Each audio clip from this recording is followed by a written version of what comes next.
Her veil shimmered under the lights. She was breathtaking, my daughter, my little girl. Everyone clapped, oh, some even cried. I smiled too, the kind of smile that hides an earthquake.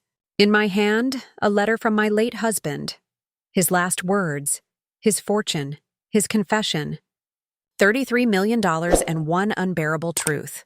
I had promised to tell her one day. I just didn't know that day would feel like betrayal. The priest said, "Does anyone object?" My heart almost answered, but I stayed silent. Because sometimes love means saying nothing, even when silence costs everything. The house didn't feel like mine when I walked in. The air was too still, like it had been holding its breath, waiting for me to notice. I kicked off my heels, the sound landing heavy against the marble, echoing in a way it never used to, almost mocking. My heart gave a small flutter, quick and uncertain, as if even it sensed the wrongness hiding in the corners. Something was off. The door had been locked when I left that morning. Now it hung slightly open, the metal latch grazing the frame with a faint metallic sigh. I froze, one hand still on the knob, pulse tapping softly at my throat. A breeze slipped through the crack and carried a smell that didn't belong. Sandalwood, rich and masculine, humming low through the air. My late husband wore cedar? Always cedar. This scent was alive, breathing, new. The lamp near the hallway glowed weakly, trembling at its edges, casting a circle of gold light across the floor that flickered like nerves. I hadn't left it on. My reflection shimmered in the mirror beside it, distorted, pale, a stranger watching me from the glass. A small sound escaped my lips, half gasp, half whisper, quickly swallowed by the stillness. On the console table, the silver frame had been moved. It always faced the window, angled perfectly toward the morning light. Now it stared at the wall, as though it couldn't bear to see me. I set my purse down carefully, its clasp clicking loud against the silence. The house breathed around me. Refrigerator hum, soft creak of floorboards, faint tick of the clock. Every sound felt louder, sharper, crueler. I called out once quietly, my voice catching halfway through my daughter's name. It sounded strange, fragile, like it belonged to someone visiting, someone unwelcome. No answer. Just the air shifting, as though the house exhaled a secret it had been holding too long. Then I saw it. The envelope. The one I kept hidden behind the vase of dried lilies. It lay flat on the counter, seal broken, edges bent, the letter half pulled out. My stomach turned tight, my hands cold and slick. I moved through the living room slowly, fingertips trailing over the furniture, each surface familiar but foreign now. The scent of sandalwood followed me, faint but certain, like a ghost that didn't know it wasn't welcome. The air pressed closer, heavy and intimate. In the kitchen, the window above the sink was open just an inch. Curtains shifted gently, whispering to each other in a rhythm that didn't match the wind outside. The night was warm, yet the draft that touched my neck was cold, unnaturally cold.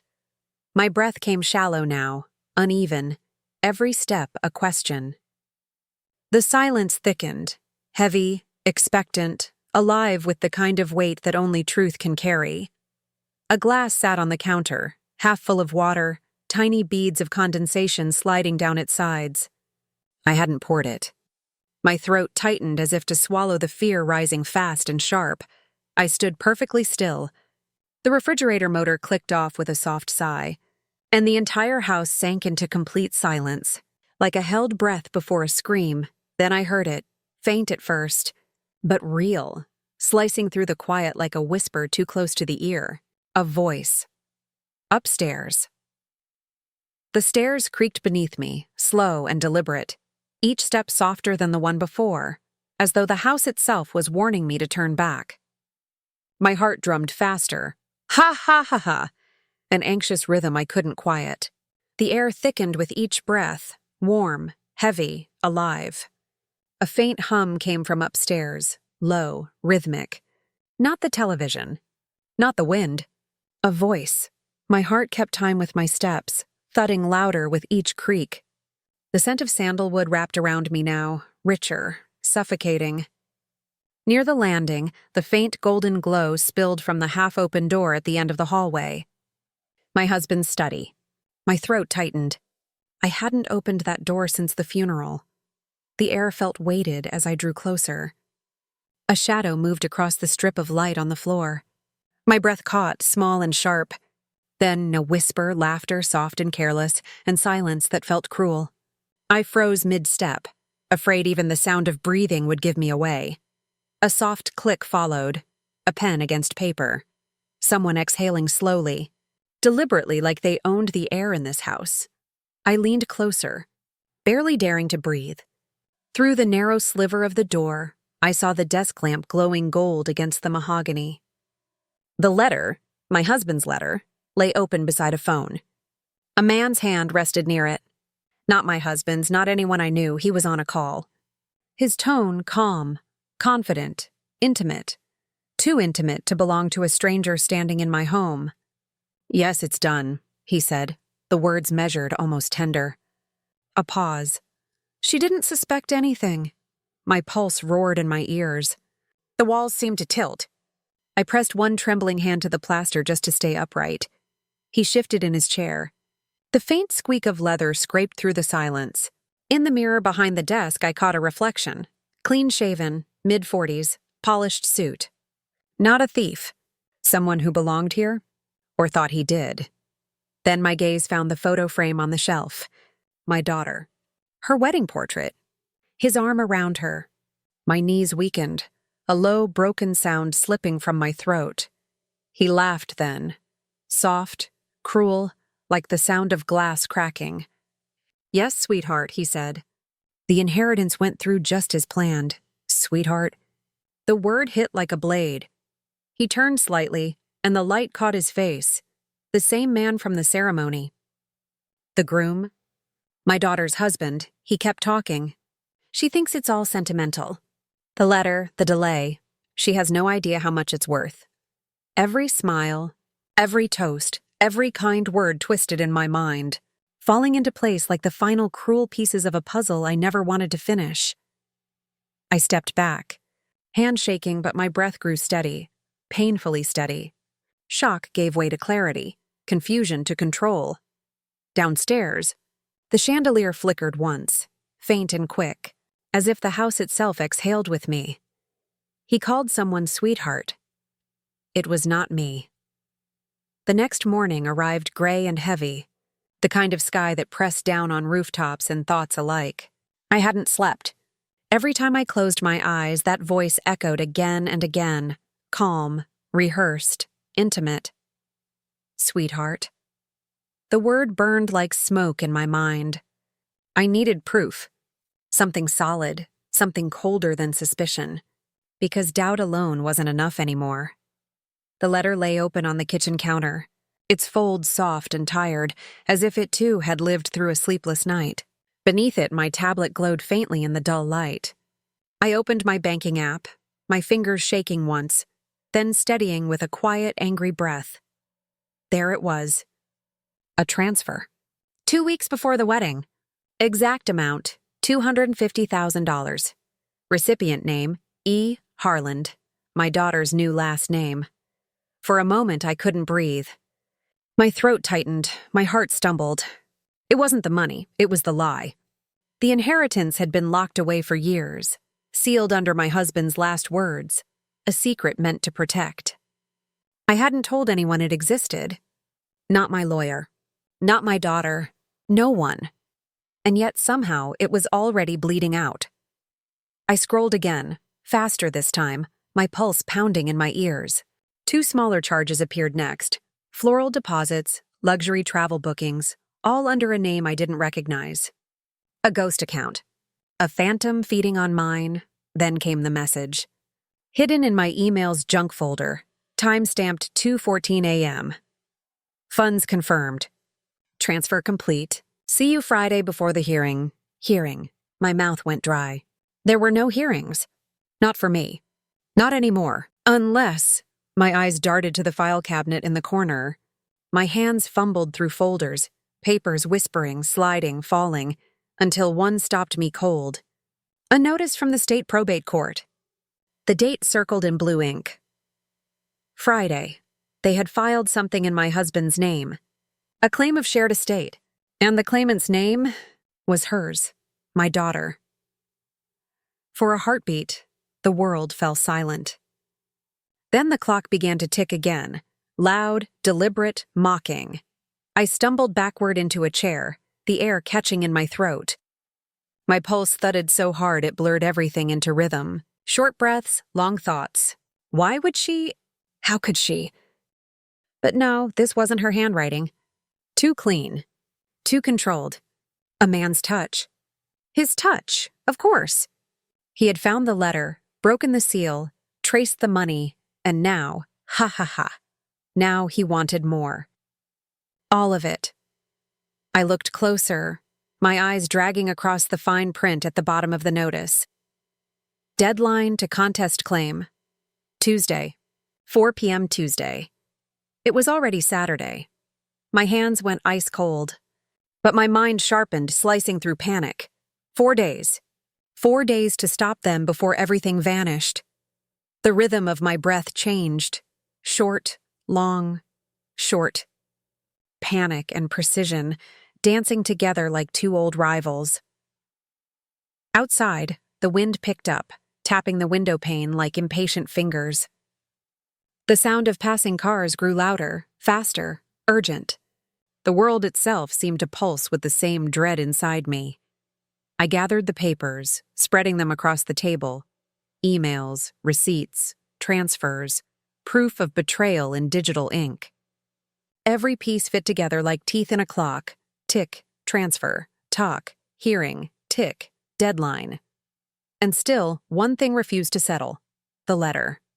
The words I had once read with trembling hands. Tell her when she's ready.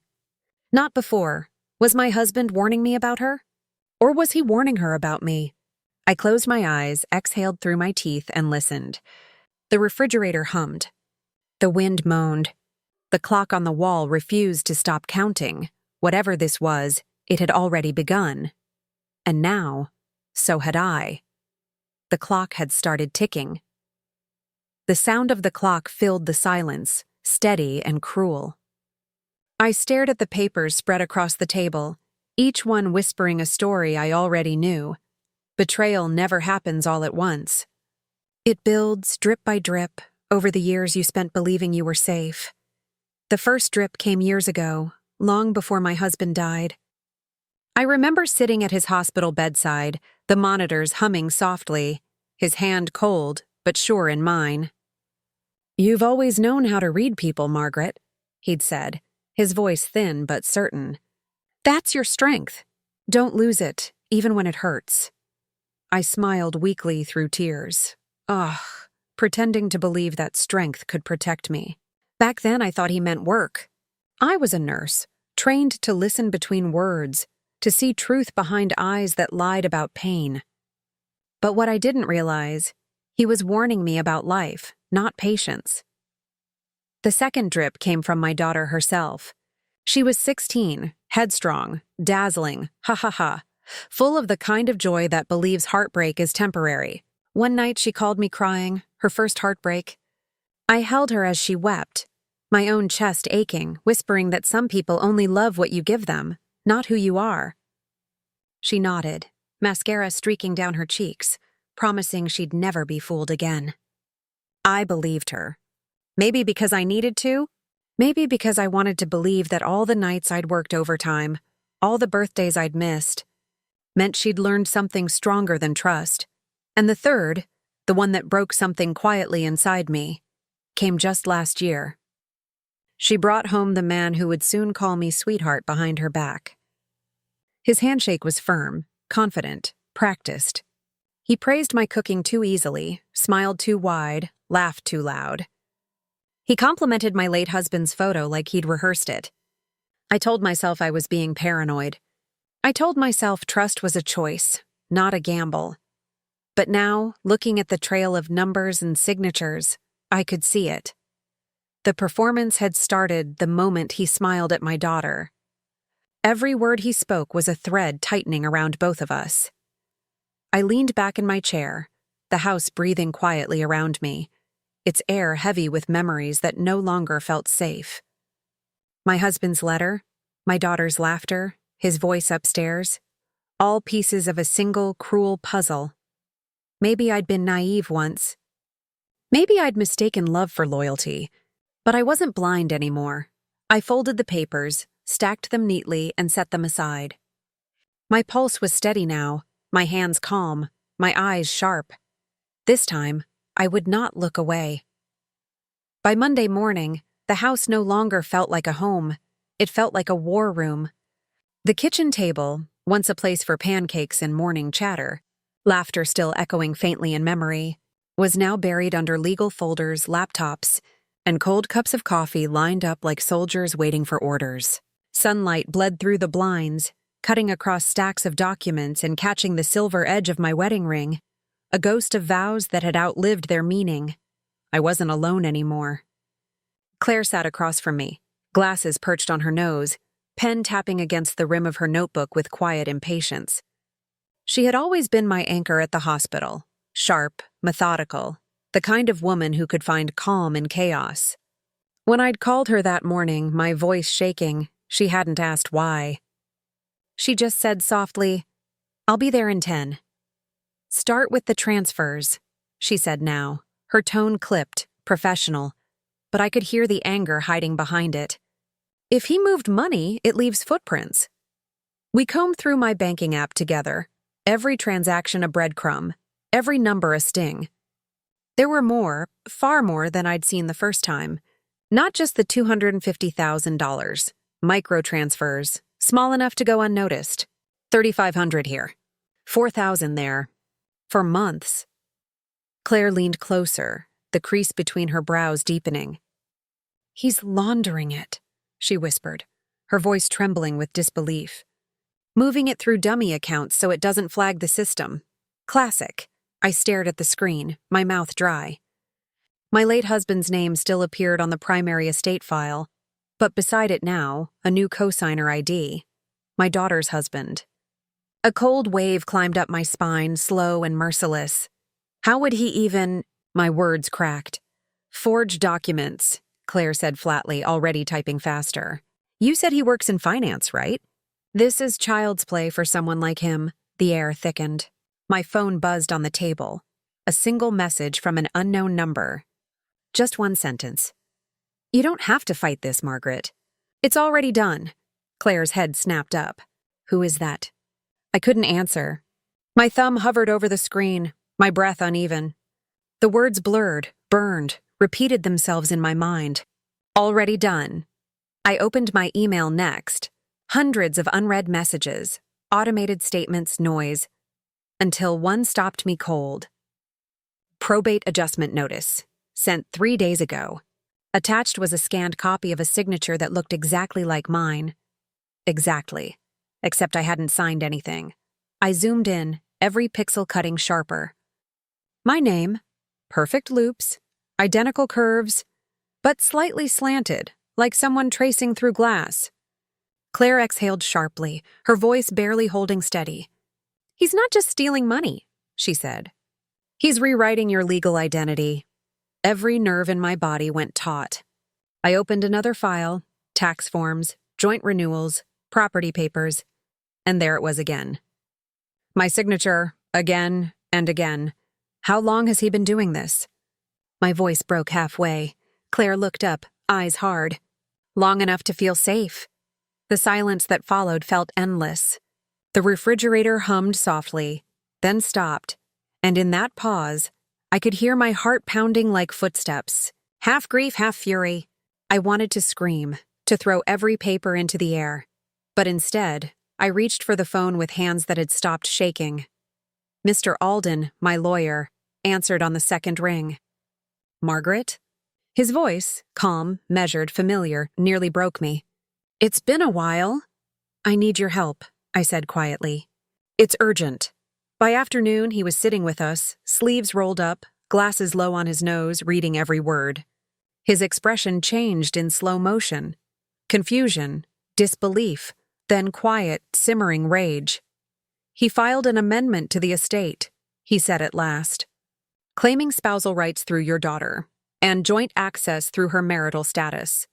If this isn't contested, he'll drain every cent before the court even calls you. Claire swore under her breath, her eyes wide. That's why the hearing's Friday. He's accelerating it. I close my eyes, breathing short and shallow. Can we stop it? Yes, Alden said slowly, deliberately. But we'll need proof. Hard proof. We worked for hours. Claire traced dummy accounts through offshore exchanges. Alden matched forged forms to missing originals from his archives. Each discovery stacked on the next, building something monstrous. It wasn't just him. There were more names. 4, 5, 6, all tied to a single financial firm. The one managing the inheritance trust. The one my husband had chosen himself. Claire looked up, her face pale. Margaret, your husband's partner, the man who handled his estate, he's on these transfers too. My pulse slammed in my throat. Are you saying? She nodded slowly. He's been in on it from the start. The room went still. Even the light through the blinds turned cold. The only sound, the clock in the hall, chiming once, twice, slicing through the quiet. Claire met my eyes, her voice low, almost trembling. This isn't just theft, she said. It's conspiracy. My hand closed around the letter on the table, my husband's letter, and I read the line again, the one that had haunted me for years. You'll know when to tell her. And I finally did. He hadn't been warning me about grief. He'd been warning me about them. And in that moment, fear melted into something colder, sharper, unstoppable. The investigation had begun, and what I was about to uncover next, would burn everything they'd built to the ground. The deeper we dug, the less like an isolated crime it felt, and more like a ritual, something ancient in its cruelty, something practiced to perfection. Patterns emerged with the dull, merciless clarity of fingerprints, small, deliberate moves repeated until they looked accidental, natural even. It began to look less like a son-in-law's greed, and more like a blueprint someone had passed down, a poison taught carefully over time. Claire pulled up a list of closed cases while Alden scoured old probate records, the air between us buzzing with tension. Names appeared, quiet women, widows mostly. Women who had trusted men with smooth smiles and patient hands, good manners and practiced charm. A dentist in Ohio, a retired teacher in Florida, a boutique owner in Portland. I whispered their names under my breath, one by one, as if reading a prayer for the forgotten. Each file carried the same haunting footnote. Amendment filed. Claimant alleges joint rights through marriage. Different towns, same tactic. Different faces, same cruel ending. I called one woman on the list, a soft-voiced widow named Ellen. Her line crackled faintly, trembling the way her voice did. She told me about a nephew who'd suddenly appeared during probate, about papers she didn't remember signing, about a bank account that emptied overnight. I could hear her trying not to cry, her words breaking apart like glass in her throat. Then she said, almost whispering, I didn't want to believe it was so cleanly done. Her acceptance carried the weight of shame. And her story, her story sounded just like mine. Another victim's blog came up next, a short, furious post written in grief that still burned. She wrote about a man who courted her sister for months, promised her forever, then dissolved her into paperwork the moment she died. The comments beneath it flooded the screen like warning sirens. Be careful. Watch your signatures. Don't trust smiles. Don't sign anything without a lawyer. The same warning, over and over, a chorus of too late wisdom. The common thread wasn't just money. It was a method. A system built on trust and timing. They charmed the family first, slipped into dinner conversations with laughter, with stories that made you lean in and believe. Then they accessed the private documents, filed a legal wrinkle that looked clean, harmless, legitimate. And then they pushed the clock. Ruthlessly. They worked with professionals who knew how to make forged papers breathe like originals. They used marriages as doors and then locked them from the other side. Alden's face hardened as he read through the records. His voice dropped low. "This is organized," he said, the words flat and dangerous. "Not opportunistic. Someone's running a playbook." Claire's pen moved fast, her jaw tight, her voice trembling with anger. "And they're careful who they touch. Older, trusted people. The ones who don't question. The ones who believe decency still means something." Her tone broke halfway, softening. "If we stop this at the root, we stop a string of victims." Something in me shifted then. The ache in my chest turned sharp, focused. My anger narrowed, cutting through the fog. This wasn't just about my family anymore. This wasn't about reclaiming what was stolen. It was about stopping a pattern, a quiet, calculated cruelty that chewed through lives and left nothing behind but polite apologies and closed accounts. I gathered the copies, stacking them one by one, the faces, the accounts, the dates. Each one pulsed in my hands like a heartbeat. These were real people, real homes, real lives. If I did nothing, others would fall next. My throat tightened as I whispered to no one in particular. Not again. 5 days left. Tuesday noon. The light outside had gone sharp, white, merciless, the kind that exposes everything it touches. Claire waited in the car across the street, her phone steady in her lap, camera already rolling. My pulse matched the ticking of the dashboard clock. She met my eyes through the windshield, a small nod. Go. I climbed the steps to the firm's door, heels clicking against stone, every sound slicing the silence. Harlow and Finch, financial trustees. The same name stamped across every forged transfer.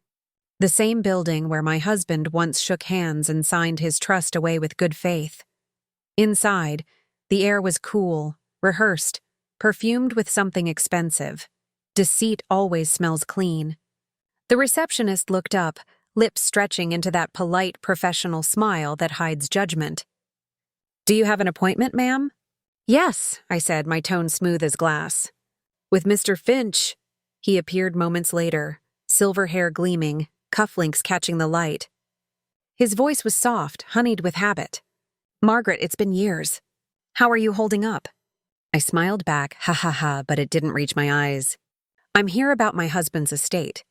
I've discovered some inconsistencies." A pause, slight, surgical. He blinked once. "I'm sure it's just administrative error," he said lightly. "These old trusts get tangled." "I'm sure," I echoed, setting a folder on the desk. "But the signatures here, they look familiar." He leaned forward, eyes skimming the pages. The flicker that crossed his face was fast. Recognition, fear, control. Then nothing. "Where did you get these?" "I was hoping you'd tell me," I said softly. He straightened, adjusting his cufflinks again. His stall. His silence spoke more than his words. "I can't discuss client matters," he said finally. "Client?" My voice didn't rise, but the air between us snapped tight. "You mean my daughter's husband?" His eyes snapped up. That was it, the tell. No surprise, no confusion. Only calculation. "What did he tell you?" I leaned in, lowering my voice until it was almost a whisper. "That it was done. That I didn't suspect anything." He froze. One beat, two, then the mask cracked. His fingers drummed once on the desk, then stopped. "Margaret," he said quietly, "you don't understand what you're walking into." "Oh, I do," I breathed. "You built this. You've been doing it for years. Finding widows, grooming families, using marriage as the key. You make it look clean. But this time," I smiled faintly, "you picked the wrong house." His lips twitched. Not fear, something darker. He tilted his head, sighing.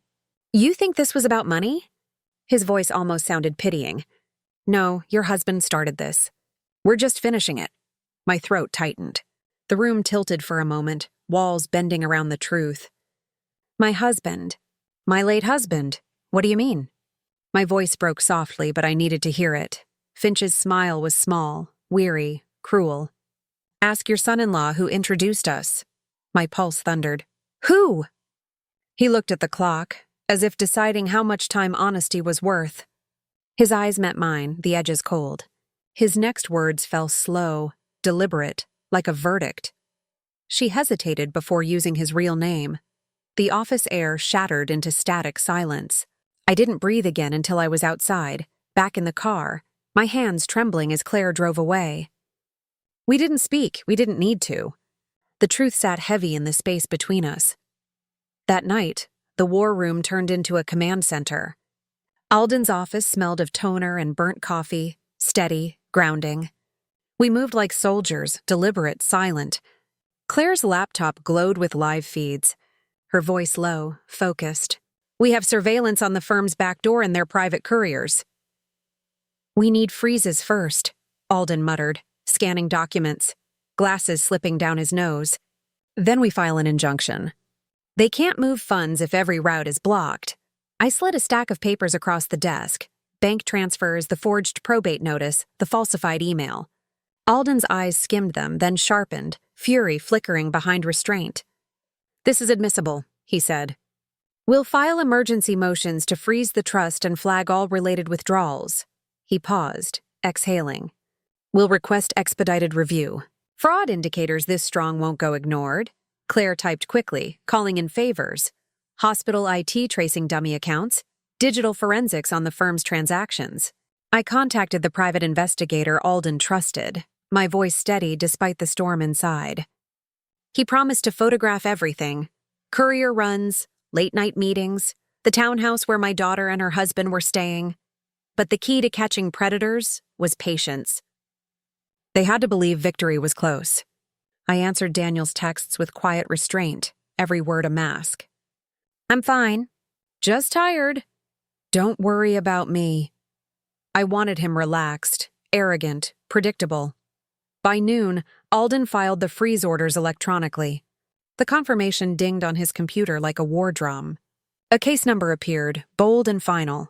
Next came a subpoena. Harlow and Finch would be forced to surrender their transaction logs or face contempt. Every leash tightened with the click of a key.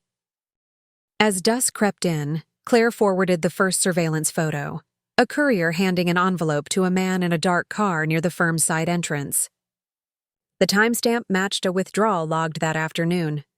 My stomach twisted. Proof. Real, undeniable proof. Alden didn't even look up from his desk when he murmured, "We've got them." We worked through the night. Our rhythm mechanical. File, freeze, trace, repeat. My fear had melted into precision. Control. Purpose. Before dawn, Alden filed one final motion, an emergency restraining order against all trust transfers, and a court hearing request for Friday morning. He looked up at me then, his voice softer, steady. They'll think they've got time, he said. They won't. When I walked back into my house, the quiet hummed with electricity. The street outside slept, unaware. I stood at the window, hands on the sill, watching the horizon pale. The sky was bruised with early light, 5 days left, and every path they'd built, every lie they'd spun, would close around them before sunrise. The same room where he'd once smiled through champagne light now felt smaller, drained, hollow, stripped of every warmth he once borrowed from the people around him. The chandelier still hung above, gold and soft, but its glow didn't flatter him anymore. It glared. He stood by the window, his reflection ghosted in the glass, phone in hand, pretending calm he didn't have. My heels clicked once against the polished floor as I closed the door behind me. Quiet, deliberate, final. He looked up, that same polite half-smile twitching at the corners of his mouth. "Margaret," he said lightly, too lightly, "we were just about to call you." "There's been some changes," I finished, my voice smooth as glass. "Yes, I've seen them." He blinked once, just once. But it was enough. That flicker of calculation, the tiny shift in his jaw, the split second of fear he tried to swallow. "Look, whatever you think, I don't think," I said. My tone sharpened like steel wrapped in silk. "I verify." I set the folder on the table, that table, the one where he'd toasted to family just 2 weeks ago. I could still hear the laughter, ha ha ha, the sound of champagne glasses clinking, his voice cutting through the noise with all its false warmth. The folder landed with a soft final thud. Inside, Copies of forged documents, transfer slips, photos from the courier handoff. I didn't slide them toward him. I let them sit there, heavy, patient, waiting like judgment itself. He tried another smile, weak this time, almost trembling. "You don't understand the complexities of these estates." "I do," I interrupted softly, almost kindly. "Better than you. I handled one for 20 years in the ICU. I know exactly how long it takes for something to die when you pull the plug." The line hit its mark. His jaw tightened, shoulders stiffening. He checked his phone again, a reflex, a stall. A desperate search for control that wasn't there anymore. "I've already filed the injunction," I said, my words slow, calm, deliberate. "The accounts are frozen. Your partners at Harlow and Finch will be subpoenaed by morning." "And the hearing you rushed for Friday?" I paused, smiling faintly. "It's now an investigation hearing, with you at the center." His throat worked as he swallowed. He opened his mouth, but no sound came out. Just a quiet, broken inhale. "The thing about men like you," I continued, stepping closer, the space between us thinning until I could see the tremor in his hand, "is you believe silence means weakness. That if a woman doesn't shout, she must not know what's happening." My voice softened, almost like a whisper, a mercy and a threat at once. "You should have asked around." His hand fell from his pocket. His voice, when it finally came, was stripped of its polish. "You can't prove intent." "Oh, I don't have to," I said gently. "Your emails did that. Your signatures, too, the ones you traced from my letters. You left fingerprints on ambition." He froze, absolutely still. The clock on the mantel ticked louder, louder. Each second a heartbeat. Each heartbeat a verdict.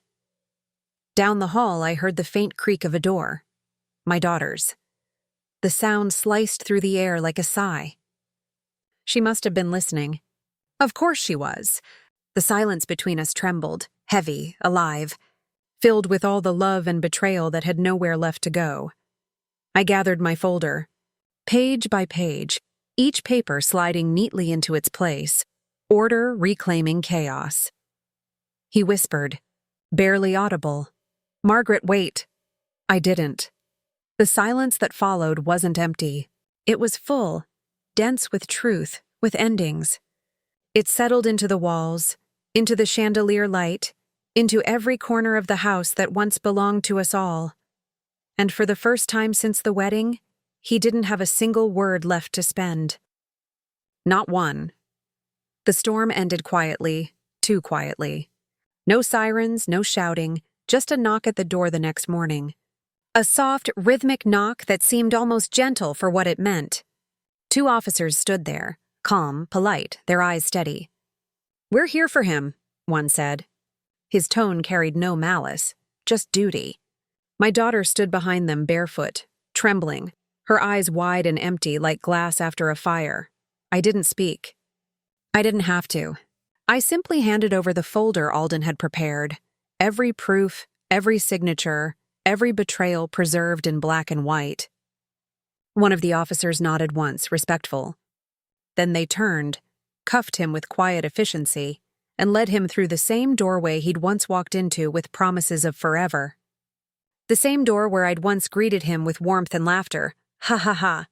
Back when I believed goodness could be trusted. By noon, the news had already reached the firm. Harlow and Finch, those polished thieves in suits, shut their doors before the subpoenas even arrived. Claire texted me one short message that said everything it needed to. They're finished. I could almost hear her voice through the words. Steady, proud, exhausted. Alden called an hour later, his tone somewhere between victory and compassion. "The estate is secure," he said. "The fraud's reversed. The money's sealed under court protection." There was a pause, a soft hum on the line. "You won, Margaret." I looked around at the house, still heavy with silence, the walls remembering everything. "It doesn't feel like winning," I said quietly, because it didn't. The air was still, thick with ghosts that hadn't yet learned to leave. My daughter sat at the kitchen table, small and lost, staring at the same cup of tea she'd made hours ago. The steam had long since died, Her hands rested around the cup as if trying to warm something that no longer held heat. "Did you know?" she asked suddenly, her voice fragile. The kind of voice that breaks hearts before words even finish forming. "I knew he was lying," I said softly, choosing each word like glass underfoot. "I just didn't know how deep." She nodded once. Her throat moved, but the tears stayed trapped, glimmering but never falling. "I thought he loved me." I reached across the table, my fingers closing around hers. The same hand I'd held the day she took her first steps. The same hand that had tugged mine through grocery aisles and birthday crowds. The same hand I'd let go of when she said, "I'll be fine, Mom." "So did I whispered, my voice trembling with both sorrow and strength. And maybe, in some way, he loved what he could take from us. But love that demands blindness. I took a breath. That's not love at all. The silence between us shifted, not heavy, not sharp, but clean. Outside, the world kept spinning, unbothered by our wreckage. A mail truck rumbled down the street. Birds sang their small songs. A neighbor's laughter drifted faintly through the open window. Life, stubborn as ever, refused to pause. That evening, I walked through the garden. The sky had washed itself pale after the rain, and the air smelled of wet soil, raw, honest, alive. The roses had begun to bloom again, untamed, vibrant, defiant. Their petals glistened under the weak sunlight, like small miracles refusing to apologize for surviving. I stopped near the old wooden bench and closed my eyes. I thought of my husband, his voice, his letter, the weight of his warning. I thought of all the women who had sat in silence, mistaken for weak because they chose restraint over rage. I thought of every name, every story that would never be erased now. Justice hadn't roared. It had whispered, low, deliberate, final. I inhaled deeply, the air cool and clean, filling the hollow places in my chest. I let it go slowly, feeling the quiet settle around me like peace, not forced, not borrowed, but earned. For the first time in years, there was no ticking clock, no secrets waiting to be told, no lies left to unravel. It was finally over. The light through the kitchen window looked different now, softer, forgiving, almost tender in the way it touched the walls. The same space where I'd once sat in fear, trembling over letters and lies, now felt still, almost sacred. The scent of coffee drifted through the air, rich and comforting, mixing with the warmth of morning sunlight spilling across polished wood. For the first time in months, the house didn't feel haunted. It felt lived in, whole. I walked slowly to the same chair where I'd once hidden the letter, that secret that had burned in silence for too long. Ha ha ha, how heavy it used to feel in my hands. It lay open now, edges softened by time and truth. I traced my husband's handwriting gently, my fingers steady, my heart quiet. His words no longer hurt. They hummed with memory. They reminded me how far I'd come, from disbelief to understanding, from silence to action, from broken to certain. The mirror above the mantel caught my reflection as I turned. The same woman looked back, but not really. There was light in her eyes now, a kind of calm strength that didn't ask for permission. My face wasn't a mask anymore. It was a record of every sleepless night, every quiet victory, every choice to stand still instead of fall apart. I smiled, small and true. There was peace in it. I had spent years living in the shadows of others' needs, wife, mother, caretaker, ghost. The memories ached sweetly as they passed through me. But the war had taught me something purer than revenge. Justice doesn't always look like triumph. Sometimes it looks like peace. Quiet, deliberate, untouchable. The kind of peace that no one can steal back once you've claimed it. I poured another cup of coffee, the mug warm in my hands, and stepped out onto the porch. The air met me like an embrace. The roses in the garden glowed in the pale light, wild and certain, petals trembling in the soft wind. They had survived the frost, stubborn things, blooming where logic said they shouldn't, just like me.